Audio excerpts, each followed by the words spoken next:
Welcome to Journey in the Self. I'm your host, Sarah. So today, our topic is Ja Morant, private prisons, and the gangster rap. So you may ask, Brother Sarah, I thought this was a spiritual show. Why are you dealing with that topic? Well, in spirituality, spiritual people are charged with upholding Dharma or upholding Ma'at, truth, justice, righteousness, reciprocity, order, and balance. And so, given that, then we are charged with fighting against injustice. And as I've pointed out before, spirituality is not an escape from life.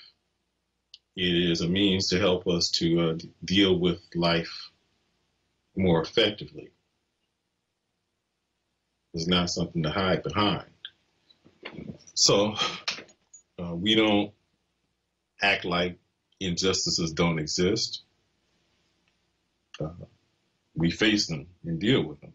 And in order to do that, we have to be aware of what they are.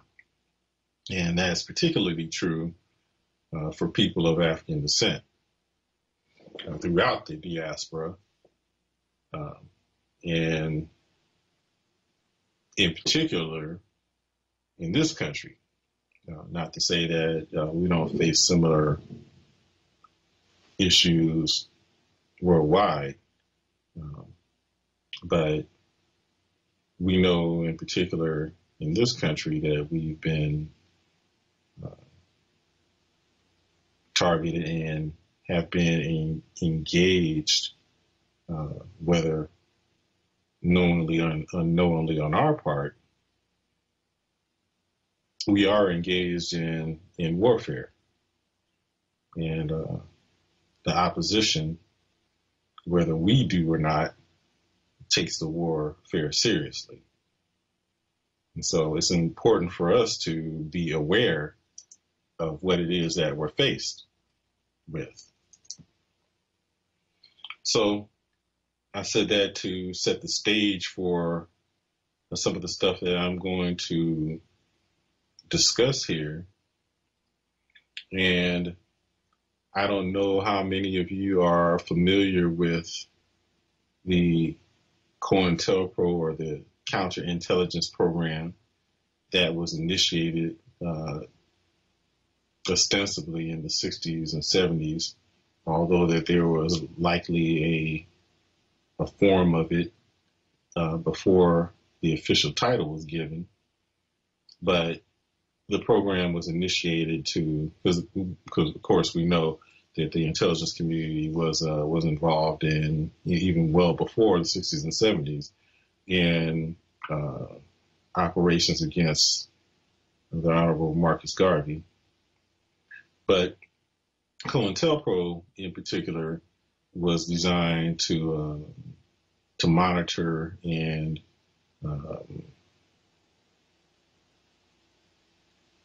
destroy, for lack of a better word, any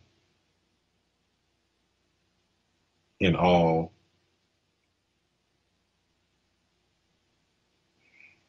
I don't know if I want to say civil rights organizations, but any organizations that were working for the advancement of Black people and people of color. Thus, you saw that Martin Luther King was targeted. You saw the Black Panthers and any other organizations that were for the advancement of Black people and people of color were monitored, targeted, killed. And though ostensibly the COINTELPRO program has been disbanded. We know that it has not, and if it, at all that would be the case, it would be only a name only. But we understand that it's that we're under constant attack. Which brings us to this particular subject. I am in the realm of sports. I'm a baseball player, and so that has always been my primary interest in sports. But I think the second sport that I began to play and became a fan of is basketball. So there's been a young player by the name of Ja Morant, who is one of the most electrifying players to have come around in some time. Some because of his athletic prowess, his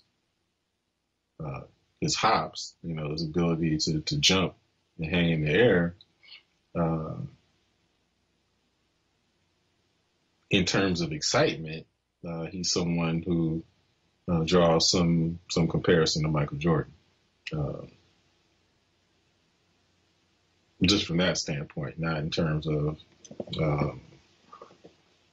his competitive nature and winning, because he hasn't added that to his resume just yet, if ever. But, in terms of someone who generates excitement to the extent that someone wants to, when he's playing, you want to watch, that's him. And as a result, he's been heavily promoted by the league and by the media. He's gotten a number of endorsement deals, which should set him and his family up for generational wealth. However, despite this, we've noted that Brother Ja has engaged in behavior that is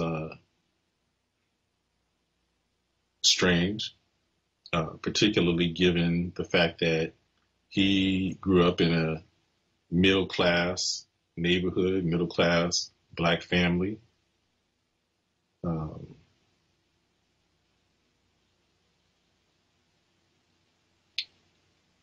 But despite that, he's been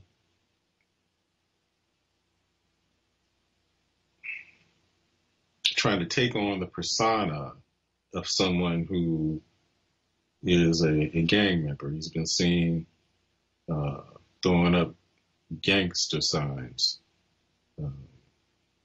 hand signs. I've seen videos of him crip walking on the basketball court.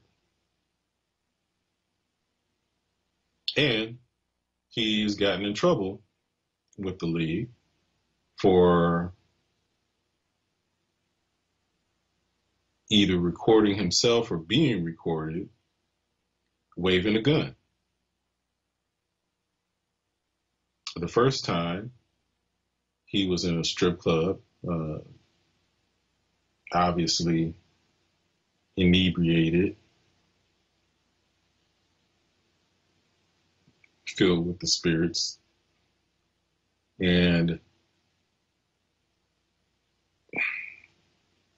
he recorded himself waving a gun.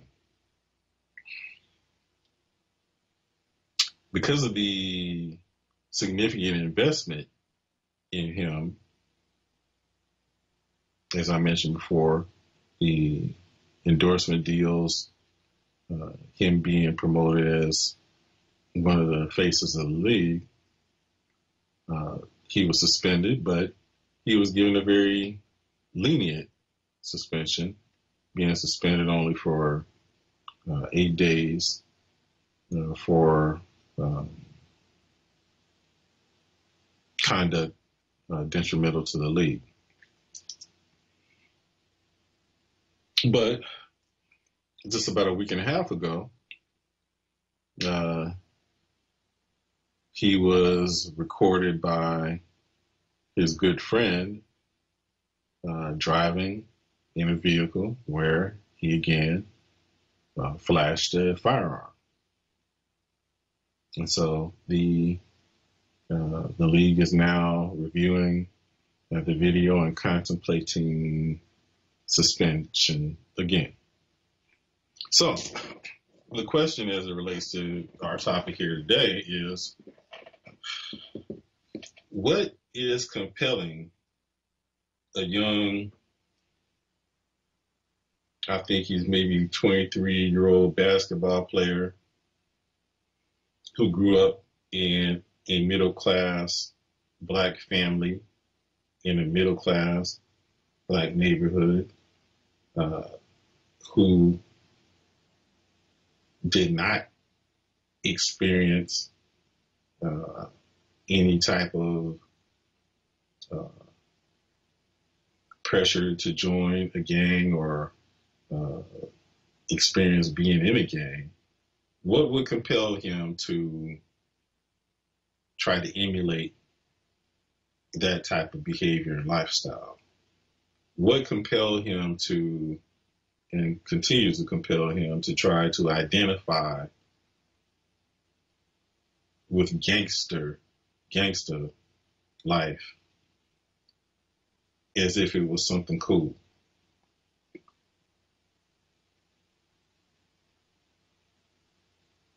That's the question. Okay, so now I started out, by talking about the intelligence community connection, and what they've traditionally done in regards to our community, and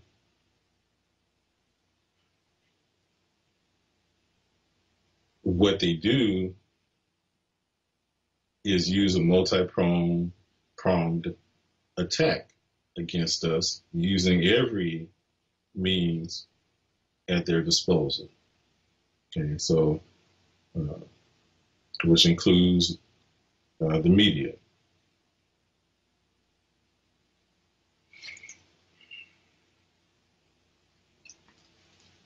So that takes us back, probably back to the 80s, where we were just coming from an era where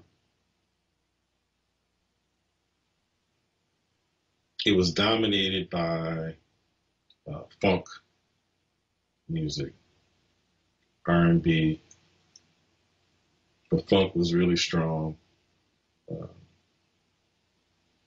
And then, you started to see some infusion of disco. But black music in particular was funk dominated. And then in the 80s, we moved into rap. Rap started.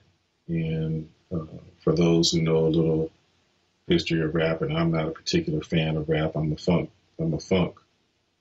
person, I'm a funketeer. But rap started out with, I guess the first recorded rap was Sugar Hill Gang, Rapper's Delight. And then, that spawned other rappers like Grandmaster Flash, The Furious Five, Run DMC, Curtis Blow, which initially was just bragging, the dozens, if you will,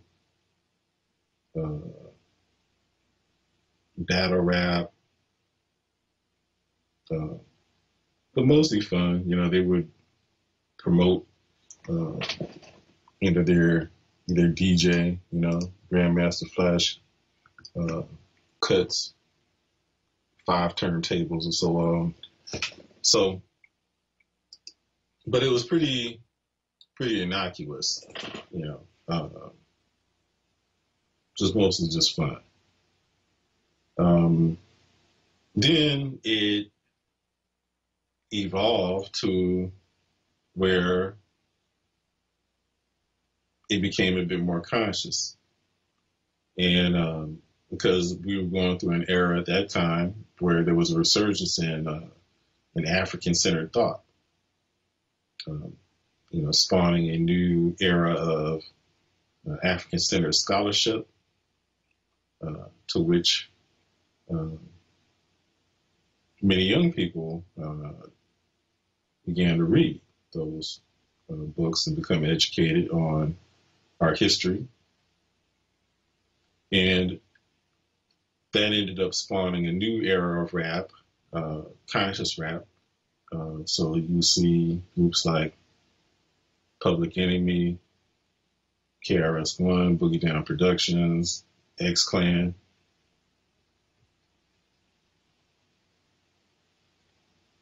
Brand Nubian, who were at times educating people about our history.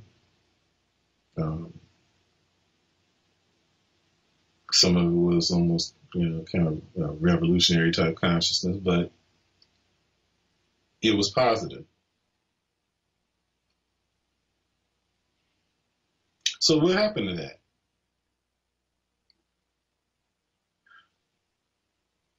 We then saw a devolution from the conscious rap, which was influencing behavior in a positive way, to where it completely flipped 180 degrees, to where it was promoting criminal behavior, promoting gangs, promoting misogyny, but again, highly promoting criminal behavior. Which also seemed to coincide, if you recall, going back to that era, we note that 3 strikes laws occurred around that time. And to go along with it, we saw a change in the prison industry. Prisons ended up becoming privatized.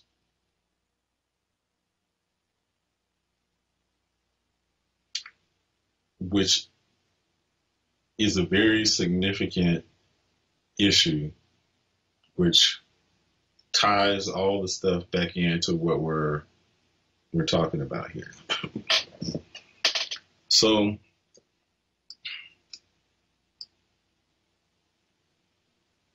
again, we were in a time when the music was primarily driven, and the most popular music was funk.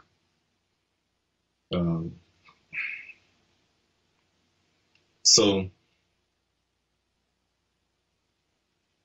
2 things that compelled me to want to do this show. One was the Ja Morant situation, but I was also reading recently from a sister's book, Sister Dawn Silva, who was formerly a member of Parliament Funkadelic and is one of the founding members of the Brides of Funkenstein, an offshoot of the Parliament Funkadelic. And she recently released her autobiography. It's titled "The Funk Queen," and I'm working on doing a show with her. We could go, a little bit deeper into her autobiography, but of particular interest here, I was reading the chapter 48 of her book. And she was in the midst of promoting an album or a CD that she had recorded on her own because she had found herself facing a number of obstacles and roadblocks put in her way. But she was able to sidestep and overcome those obstacles and to get her own album self-recorded and began distributing it. And so she actually, because of the success that she was having, with her own distribution, she had sold like I think 450,000 units throughout the world, just on her own. So she, because of her success, she was seeking to get wider distribution from one of the major music labels, and a contact of hers, or she had contacts in Los Angeles with a couple of record companies, and she said one was with Priority Records and the other was with Warner Brothers. The Warner Brothers contact that she had apparently just really wanted some quid pro quo type action and was only willing to promote or set up a meeting with her and Warner Brothers if she was willing to have sex with him. So she declined that offer. And so the next morning she ended up meeting with Priority Records. And I'll read an excerpt from her book. She says, the following morning she was sitting at a long coffee table in the conference room at Priority Records. 3 company associates were handing me their business cards, bobbing their heads and praising the quality of the recording. 2 of them were white and very young, and one was older and he was black. The young white executive said, "Wow, this is straight funky." Another said, "It's been a long time since I heard anything this good. You managed to capture that old school sound and then you tied it all together with new school beats. But an excellent production. But we have a slight problem. There is no longer a market for funk music." She said, "This was deja vu, and I already knew the outcome. I looked at the older executive, and he kept bobbing his head and said nothing. I exhaled and said, of course there's a market for funk music. The last primary performance was at Woodstock. My last primary performance was at Woodstock in New York 5 months ago, and 300,000 funk fans would certainly disagree with your theory. Plus, I already have an established fan base, so you have nothing to lose. The project is completed and the first 10,000 CDs are ready to go. And you can use them to test the market for how many to manufacture. I would think that the first shipment would go platinum immediately. I'm looking for a distribution and publishing deal, and you yourself said the project was excellent." "It's great," he went on to say, "but that market is dying. We would, however, be interested in a few of the tracks." He looked at the CD and said, "Especially that song called On the One. I love the music. The bass line is a little heavy, but we can fix that in the mix. We can discuss a possible 3-year writer and publishing deal if you're interested, but we have to pass on the CD at this time." She says, "I stood up and said, I'll consider your offer. Thank you for your time. I walked out of the door. The market wasn't dying. It was very much alive, and I was convinced that they were the ones who were trying to kill it. I hadn't gotten too far when I heard someone saying, 'Excuse me, Don, hold on a minute.' I turned around, and it was the older black executive who said, 'Listen, what I'm about to say to you is of the strictest of confidence, and even telling you this information could be dangerous for me.' He looked nervous. I laughed and said, 'Well, maybe you need to keep it to yourself.' He said, no, you need to know. Don't sign with this label or any label in America. If you decide to do so, you will become filthy rich, but they will use your music to imprison thousands, if not millions, of young black kids. I looked at him like he was crazy, and he said harshly, I'm serious. There's an underground movement that is happening right now as I speak in all the recording labels to wipe out black radio and black music from mainstream markets. And I'm talking jazz, neo soul, blues, R&B, and most definitely funk music. Record company executives, including me, from the top to bottom, have been offered a stake in these privatized prison markets, and if we agree to help them, we too will become filthy rich. The only form of black music that will be left standing is gangsta rap, and these groups will lead their own people into legalized enslavement. How is that possible? I said. He said, by turning them against each other. And the industry is going to help them by financing this genocide of black music while incarcerating our black children at the same time. Is that what you're saying? He kept looking around as though someone may be watching him, and he said yes. He was frightened, and as far-fetched as that story was, I believed him. I refused Priority's offer and threw their business cards in the garbage. Okay, that's all I'm going to read from her book. Now, so I asked the question, is that not what has happened? And I will go ahead and answer the question myself and say, yes, that is exactly what has happened. And I will read from another article, and then I'll give some of my own private testimony because I have some direct knowledge of this myself and experience. But I'll be reading from a webpage, which is www.court.rchp.com.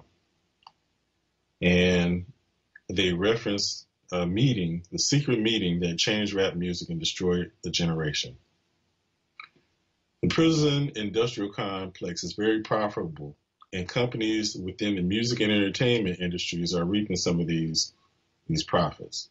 So basically validating what Don said. The unsigned secret meeting letter was originally posted on the blog Hip Hop is Red, and was written by a self-proclaimed decision maker working for an equally anonymous major private label. Now, this has been something that has been, I guess, floating around for some time, and had become a bit of like urban legend because people had heard about this. But again, reading from Dawn's book, this validates, the fact that this actually did occur, and that this executive who wrote the letter explaining what happened at that particular meeting is true. And and again, as I said, I have some evidence as well, from my own personal experience. Okay, so the letter claims that music companies invested in private prisons and conspired to glorify criminal activity through rap music to help sell prisons. Okay, and so I'll go on to read some excerpts from the letter written by this former music industry executive.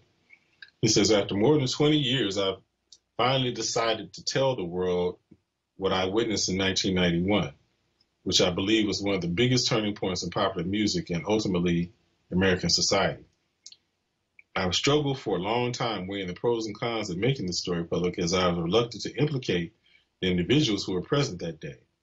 So I've simply decided to leave out names and all the details that may risk my personal well-being and that of those who were, like me, dragged into something they weren't ready for. Between the late 80s and early 90s, I was what you may call a decision maker with one of the more established companies in the music industry. I came from Europe in the early 80s and quickly established myself in the business. The industry was different back then. Since technology and media weren't accessible to people like they are today, the industry had more control over the public and the means to influence in any way it wanted. This may explain why in early 1991, I was invited to attend a closed-door meeting with a small group of music business insiders to discuss rap music's new direction. Little did I know that we would be asked to participate in one of the most unethical and destructive business practices I've ever seen. The meeting was held at a private residence on the outskirts of Los Angeles. I remember about 25 to 30 people being there, most of them familiar faces. Speaking to those I knew, we joked about the theme of the meeting, as many of us did not care for rap music and failed to see the purpose of being invited to a private gathering to discuss its future. Among the attendees was a small group of unfamiliar faces who stayed to themselves and made no attempt to socialize beyond their circle. Based on their behavior and formal appearances, they didn't appear to be in our industry. Our casual chatter was interrupted when we were asked to sign a confidentiality agreement, preventing us from publicly discussing this information presented during the meeting. Needless to say, this intrigued and in some cases disturbed many of us. The agreement was only a page long, but very clear on the matter and consequences, which stated that violating the terms would result in job termination. We asked several people what this meeting was about, and the answer was for such secrecy, but could not find anyone who had answers for us. A few people refused to sign and walked out. No one stopped them. I was tempted to follow, but curiosity got the best of me. A man who was a part of the unfamiliar group collected the agreements from us. Quickly after the meeting began, one of my industry colleagues thanked us for attending. He then gave the floor to a man who only introduced himself by first name and gave no further details about his personal background. I think he was the owner of the residence, but it was never confirmed. He briefly praised all of us for the success we achieved in our industry and congratulated us for being selected as a part of this small group of decision makers. At this point, I began to feel slightly uncomfortable at the strangeness of this gathering. The subject quickly changed as the speaker went on to tell us that the respective companies we represented had invested in a very profitable industry, which could become even more rewarding with our active involvement. He explained that the company we worked for had invested millions into the building of privately owned prisons, and that our positions of influence in the music industry would actually impact the profitability of these investments. I remember many of us in the group immediately looking at each other in confusion. At the time, I did not know what a private prison was, but I wasn't the only one. Sure enough, someone asked what these prisons were for and what any of this had to do with us.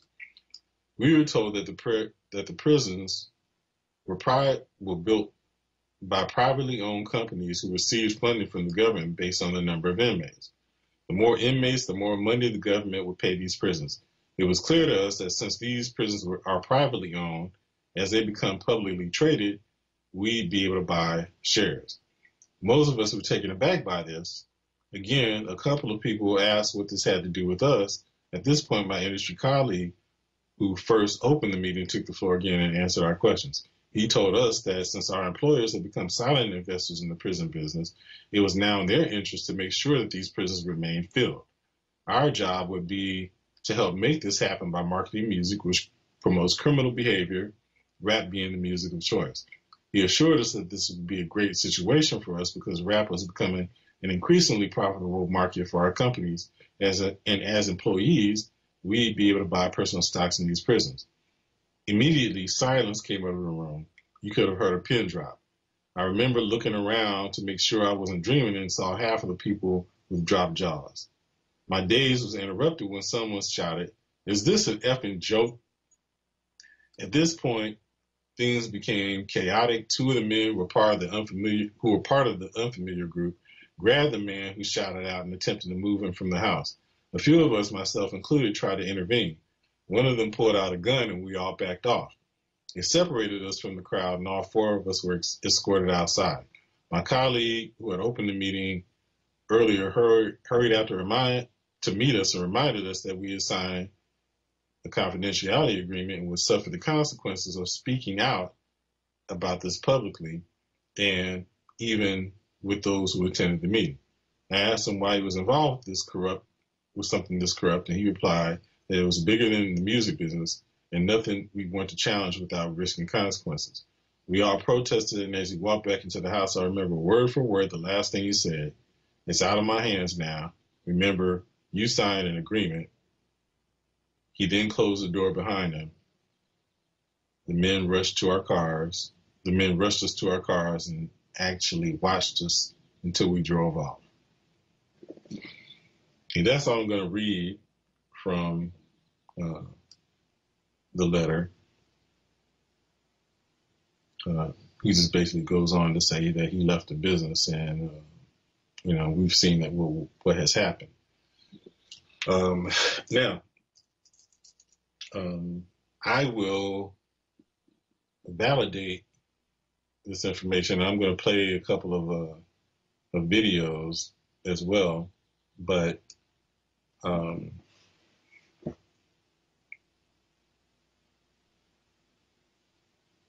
I work in bank supervision, and I had the opportunity to, during my job, look at a loan to one of these private prison companies that, well, you know what? I'm going to go ahead and play. I'm going to play the videos and then I'll go into that, because I think one of these videos, which you'll hear the audio from, will identify one of the company that I'm about to discuss. So the convict lease system was, prisoners, legitimate workforce, right? They're prisoners. So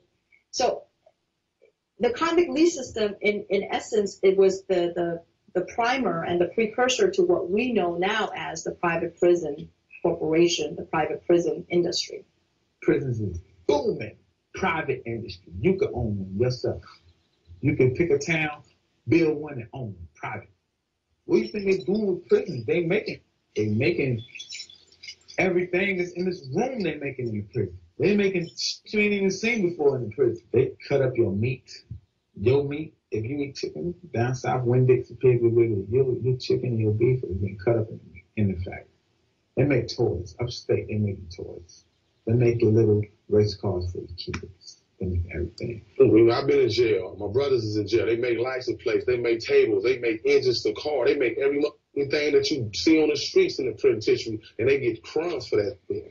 The white folks is manufacturing. This is a warehouse. That's all that is. It's a clock in, clock you come out, you work, and you make us some license plates. You make us some tires. You make us some rims. You make speaker boxes. They make all that in the penitentiary, man. From dishes to coverage. And you mean to tell me these people can make an unbiased decision whether or not, when you go to parole board, whether to let their free labor go or not? Of course they're going to say, oh yeah, give them 2 more years. Yeah. The private prison corporations go to the legislators and say, we're going to solve your overcrowding problem. We have a prison built already, and you just need to give us the bodies and give us a sum of money per head per day. Okay, so it is this immaculate conception and partnership between the private and the public sector to perpetuate the system of modern day slavery. If jails become businesses, what do you have to do? You have to market for your business. And who are you marketing? Me being a business major, you have to have You have to have your target audiences. And who are your target audiences? My people. These people are coming home, and they're coming home worse. These people you're incarcerating, you're not teaching them nothing, because Pataki took away college in 1995. He took away college from the prison system. So these people can't come home with college degrees, so they're coming home worse than when they went in. So what you're really doing is you're really putting it on pancakes calling it syrup.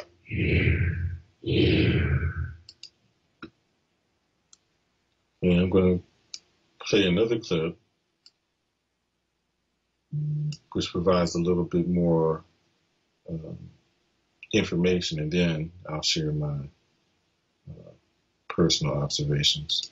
This is the new mob. This is the new mafia. Well, they are a crime family. Chivarella and Conahan, all by their lonesome selves. They indeed shape a crime family. The old days, it was La Cosa Nostra. Maybe they'll call themselves the La Courthouse Nostra. You're right, Hank. Yeah, I think I'm going to go ahead and just set up this video first. And here, okay. I'm going to come back to that one. This one I want to play because this one provides the names of some of the private prison companies.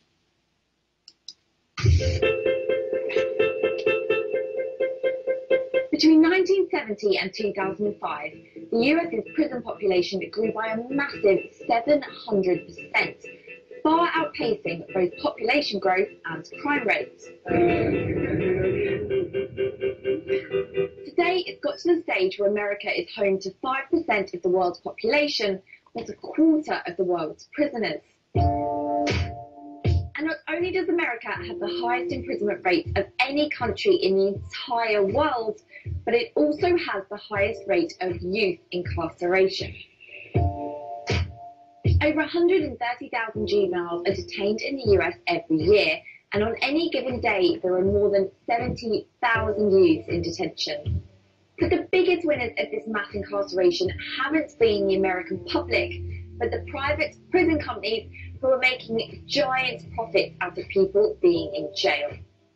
According to the American Civil Liberties Union, in 2010, the two largest prison companies alone received nearly $3 billion in revenue, while their top executives... Okay, you can't see this, but in the video, they're showing the two primary private prison companies. Those are Corrections Corporation of America, or CCA, and the Geo Group Incorporated. Again, that's Corrections Corporation of America, CCA, and the Geo Group. I'll continue with the video. Each received annual compensation packages worth more than $3 million. Private prisons didn't really exist before the early 1980s, when US states and the federal government needed a solution to the overcrowding in public prisons. But between 1990 and 2009, the number of people in private prisons increased by a massive 1,600%. And the business model of these private prison companies essentially depends on locking more and more people up. The biggest of the US's private prison companies is the Corrections Corporation of America, otherwise known as the CCA. In its 2010 annual report to shareholders, the CCA stated, "The demand for our facilities and services could be adversely affected by the relaxation of enforcement efforts, leniency in conviction or parole standards and sentencing practices, or through the decriminalization of certain activities that are currently prescribed by our criminal laws." The CCA seems to be particularly concerned about the decriminalization of drug use and any potential changes to immigration laws. For instance, any changes with respect to drugs and controlled substances or illegal immigration could affect the number of persons arrested, convicted, and sentenced, thereby potentially reducing demand for correctional facilities to house them. Okay, I wanted to stop here and point out the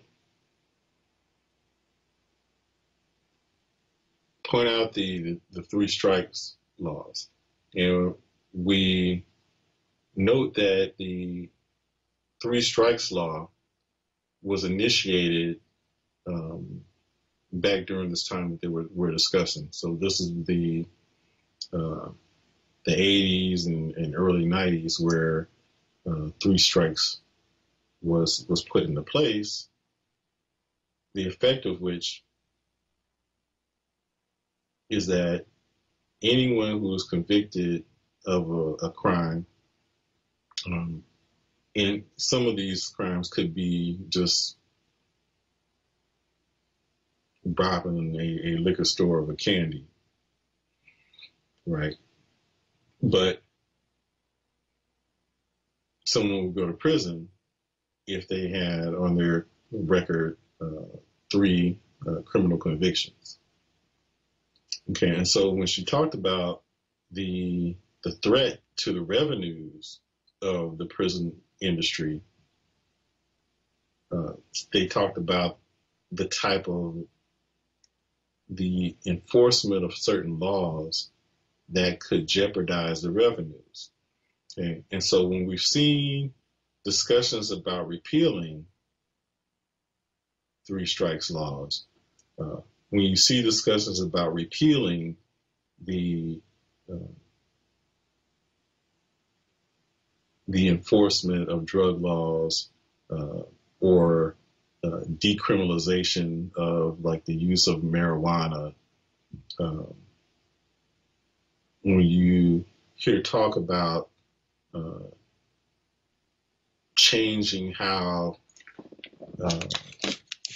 convictions and sentencing to where you eliminate the disparity between the terms that are given in the sentencing that is given for crack cocaine versus powder cocaine.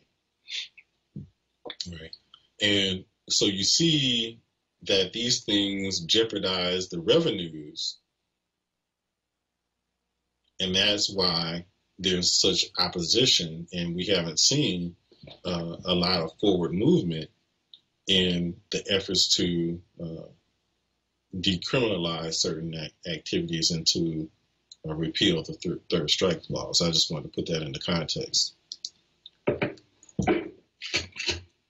Because of these concerns, private prison companies spend a lot of money on lobbying politicians.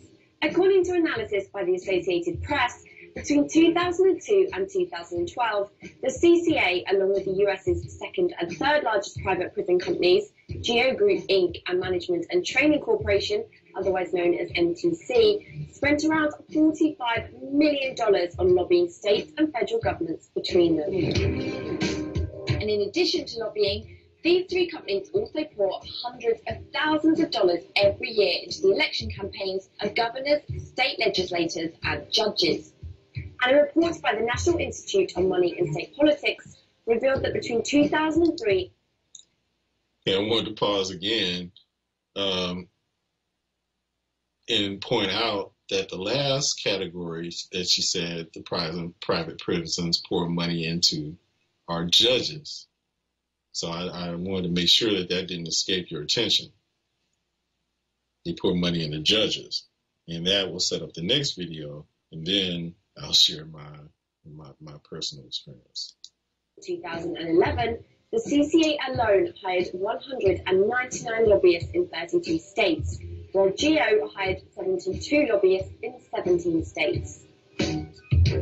Worryingly, private prisons in America have been linked to numerous cases of violence and poor conditions. This CCTV video shows a brutal beating of 24-year-old Hani Elabez by another inmate at the CCA-run Idaho Correctional Center in January 2010. Okay, I'm going to end this one here, and now we'll go back to the prior video that I had started. This is the new mob. This is the new mafia. Well, they are a crime family, Chivarella and Conahan. Okay, in this video, they're talking about this Cash for Kids scandal that was centered around two Pennsylvania judges, Michael Conahan and Mark Schiavarella, who were convicted of accepting money in return for imposing harsh sentences on juveniles to increase occupancy at for-profit prisons. They sent thousands of children to prison for offenses as trivial as mocking an assistant principal in MySpace or trespassing in a vacant building. They both pleaded guilty, but again, just to put into context what was just stated in the prior video. So I'm going to go ahead and continue this video here. All by their lonesome selves, they indeed shape a crime family. The old days, it was La Cosa Nostra. Maybe they'll call themselves the La Courthouse Nostra. You're right. Anger fills the airways. Wilkes-Barre, Pennsylvania explodes when people hear that men they elected and trusted to judge their children had profited off their incarceration, sent the kids to a private jail owned by cronies who bribed the judges. Prosecutors say they were in cahoots to then keep the jail filled with children who did not belong there. Talk radio host Steve Corbin.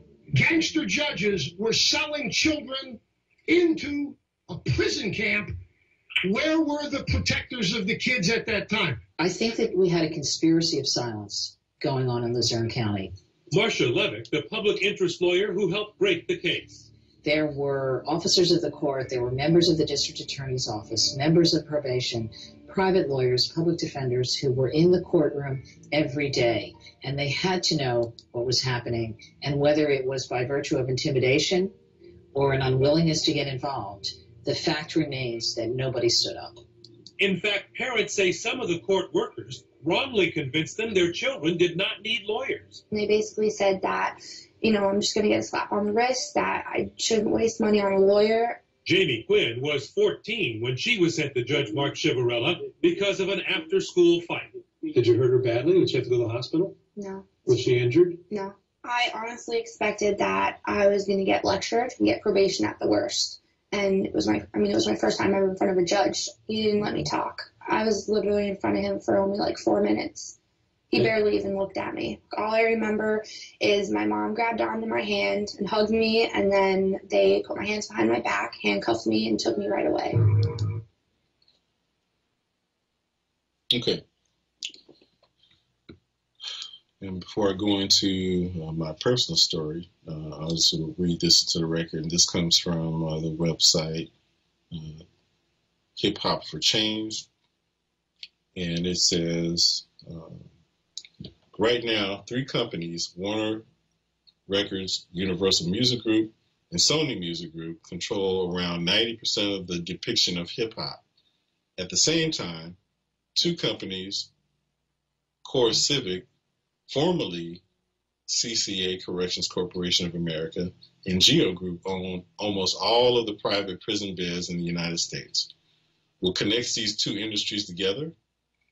Vanguard and BlackRock, which are the largest shareholders in both media and prisons. Last year, the Corrections Corporation of America, the biggest name in the private prison industry, contacted 48 states offering to buy their prisons. One stipulation of eligibility for the deal was particularly bizarre, an assurance by the agency partner that the agency has sufficient inmate population to maintain a minimum 90% occupancy rate over the term of the contract. Okay, now this is a good segue into my personal experiences. So as I pointed out, I worked in the in bank supervision, I'll just say. And during one of my assignments, I was working at a bank and we were looking at loans. And one of the loans that I looked at was a loan from that bank to Corrections Corporation of America. And while I'm looking at the loan, in the loan file was the contract. And I read the contract, and the contract did indeed say that so the contract was between Corrections Corporation of America, or CCA, and they executed a contract with a government entity, and within the contract, the government entity that signed the contract to allow them to build a prison had to agree, as is referenced in this article that I just read, to maintain, at that time, I believe they required a minimum occupancy. They required the municipality or the government to maintain a minimum occupancy of, I think, was 75 to 80%. The government entity had to guarantee to maintain the 75 to 80% minimum occupancy level. So I witnessed that myself. So I can validate the information in this article here. I can personally validate, the fact that it does indeed exist. Okay, so then the question is, how do you, as a government entity, guarantee a minimum occupancy rate to a private prison that you've contracted with? And the answer to that is to make sure that you initiate and enforce laws designed to increase and maintain a high prison rate, and basically to ensure that people go to prison. Okay, now going back to Ja and rap music, and to basically demonstrate that the music and the power that music has, and how effective the plan to promote solely gangster rap music has been effective in influencing the behavior of our youth, which is demonstrated in the behavior of Ja Morant, who there is no other explanation for his behavior, because none of that type of behavior that he's trying to exhibit has been part of his experience. Okay.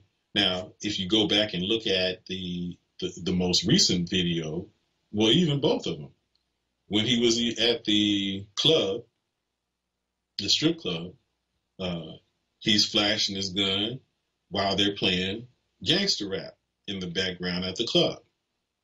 In the video, when he's driving in the car with his homeboy, they're both listening and mouthing the words to a gangster rap record, which that's where he's flashing the gun. Needless to say, the lyrics of the gangster rap that he was mouthing compelled him to flash a gun to be consistent with the nature of the lyrics. Okay, and so it's obviously that the music industry knows the power that the music has in terms of being able to influence behavior, and that is why the prison industries made it a point to partner with the music industry in order to be able to help them to be able to maintain that type of minimum occupancy level in the prisons and to continue to build a continuous pipeline of occupants, if you will.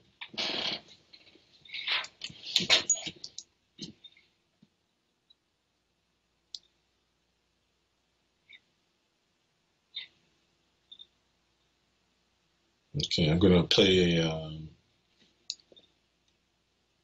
another excerpt.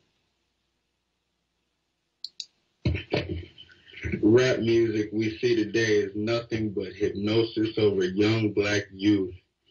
Young black males see these people on TV and they admire them like they're superheroes. The federal government has known since the Woodstock days that if you control the music, you control the children. The richest people in the federal government are afraid of the black man. No one knows why. No one knows what for.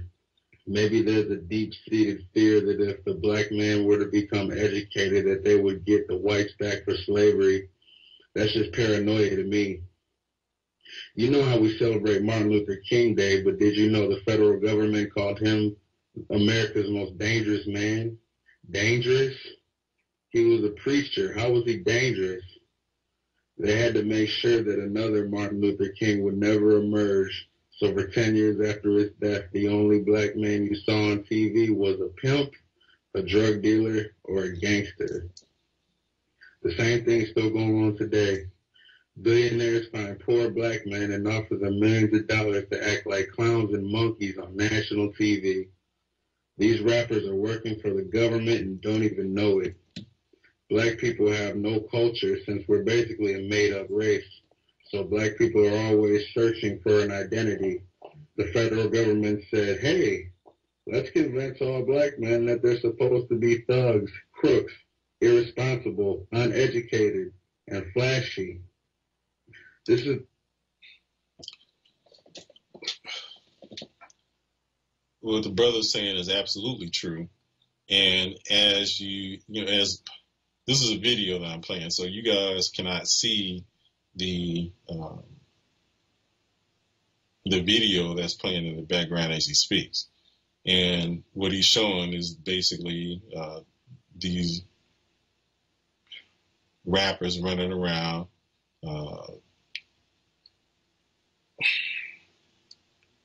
with their pants hanging halfway off of their butts, acting like complete buffoons.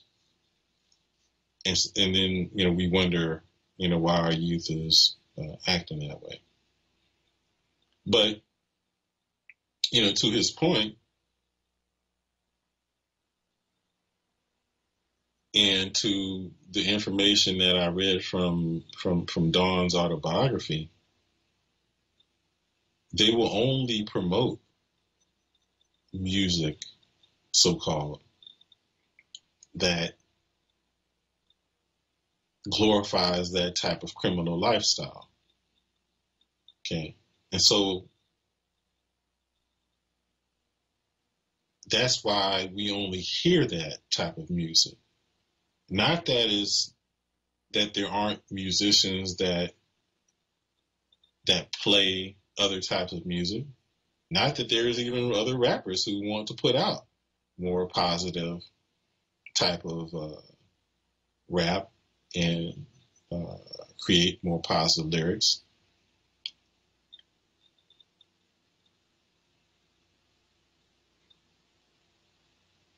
Is that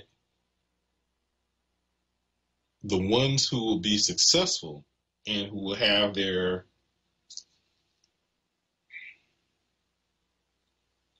I hesitate to call it music, but to have their creations, or I don't want to call it creation, I'll just say, to have the music promoted, it basically has to fit their guidelines, right? It has to be something that promotes criminal or misogynistic type of activity, lifestyle, in order to help to facilitate the that type of behavior, which will help to be able to maintain that minimum occupancy in the prisons. Okay, so I mean, I know and have a lot of friends who are musicians, and I know that there's a lot of good music out there, and a lot of great musicians who are looking to promote their music. In fact, there's a band, one of my favorite bands out right now, is a band called Slapback, and they're a really great funk band.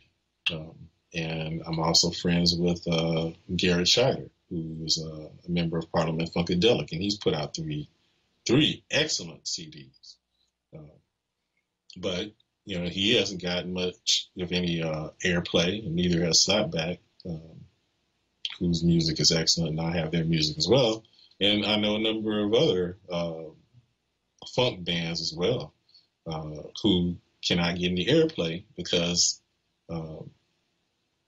their music does not get promoted by any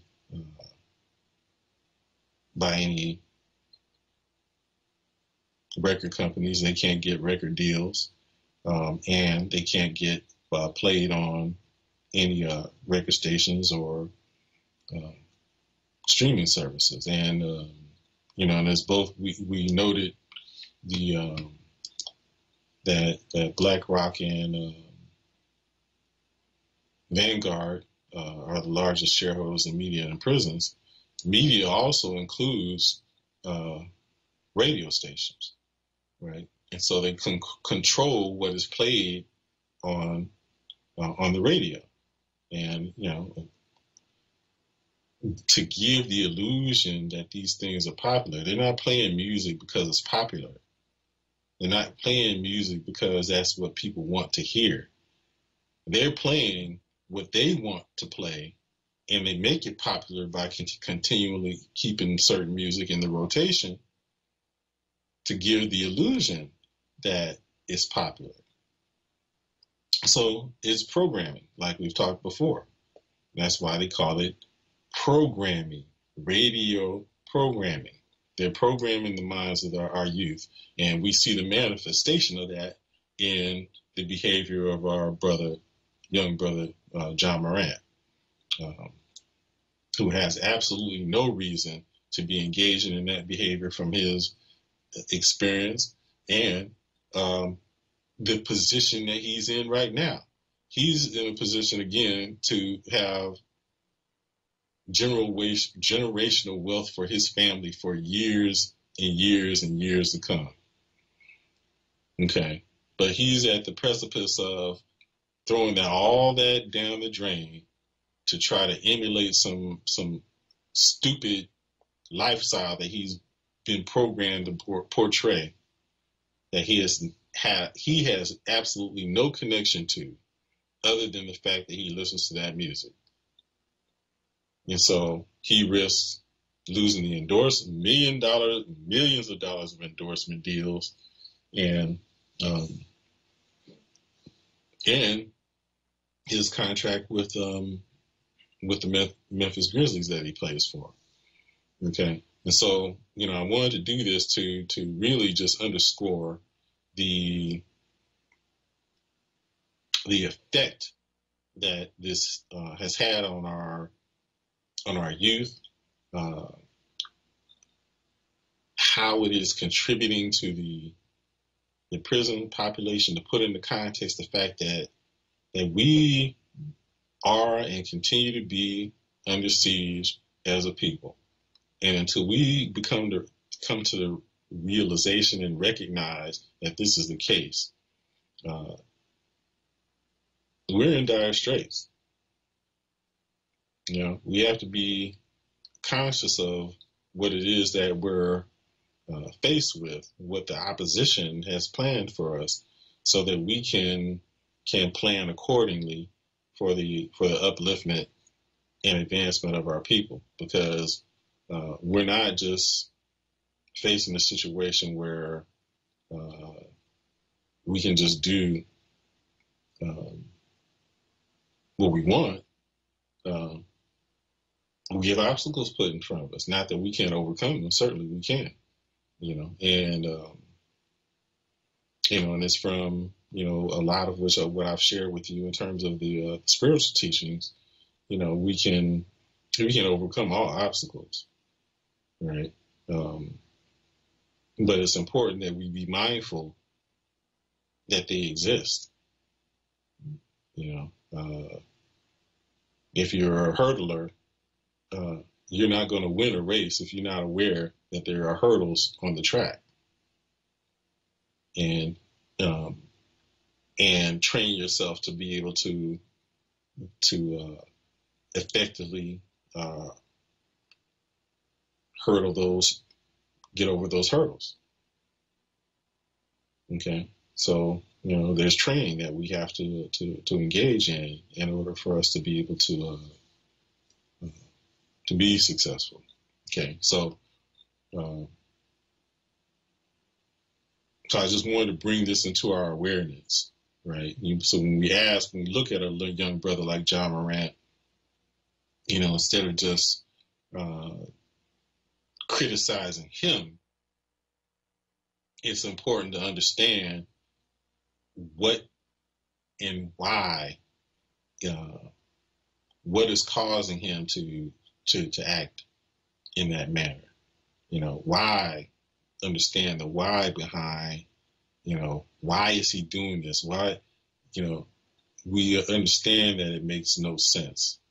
Okay. And so we have to basically be able to pull back the layers so that, we can see what has influenced him to behave in a manner that's detrimental to him and to those who are fans of his, who he has expressed awareness that, he, whether he wants to be or not, is a role model for youth. And he does a lot of good work with the youth, but he's counteracting it with this unconscious and senseless behavior, which has been influenced adversely, by the forces that we just discussed in the show. So I'm hoping to, and talking to my sister Dawn Silva, and I would like to, in the future, be able to have her on the show to discuss her experiences. Again, that's only one chapter. We want to go into all of what she's experienced as an artist, a female artist in the music industry, a Black female artist in the music industry, and just basically show how treacherous an industry that is.